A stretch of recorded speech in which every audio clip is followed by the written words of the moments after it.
So this is a little quick tutorial, just a quick clip to show you how to print from InDesign CS5 using the print booklet feature to set up a booklet.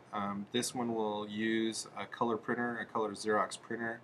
Couple things you need to look at before you get in there is you need to check your page count. Anytime you set up a saddle stitch booklet or a print booklet feature, you need to have your document set up in increments of 4 pages. So 4, 8, 12, 16, 20, so on and so forth. This particular file is 5 by 5, 8 pages, and this will print double-sided. Now on our particular printer you can only do double-sided for 8.5 by 11 size paper, the letter size paper. Anything bigger than that, the double-sided feature will not work.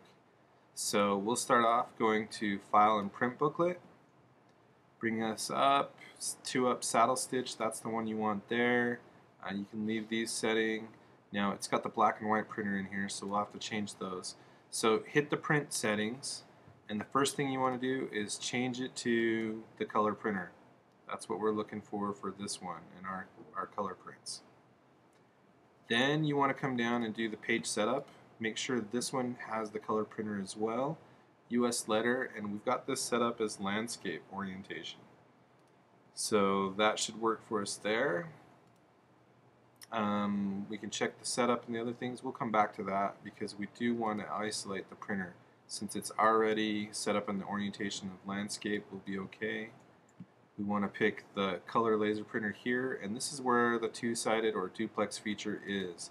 On this particular one, we want the short edge binding. We want it right there so the tops stay the same and they flip that way. So once we pick that, we can go ahead and hit print to close this box, go back to our other one. So that's the two-sided feature. As far as setup, you definitely want to make sure that it's centered. Scale to fit, that's personal preference, whatever you want for that one. If it's bigger and you want it to shrink it down, then you want to check that.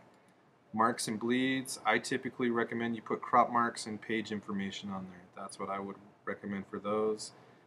If you have a bleed, make sure you include the bleed settings. You need a number in there and you should be okay. So from that point we can click OK, come back to our preview, and you can preview. So there's page 8 and 1. Should come over and see 2 and 7, 6 and 3, 4 and 5. So that's an in-position preview. When you fold it together, your page numbers will run together and you'll have a little booklet. So at that point, you can just go ahead and check, make sure it's color there, and hit print, and that should print it out. Now I've already got one set up, printed out, and we scanned it back in just to show you what you get. So as far as this goes, this is a low-res scan, little PDF that we scanned in.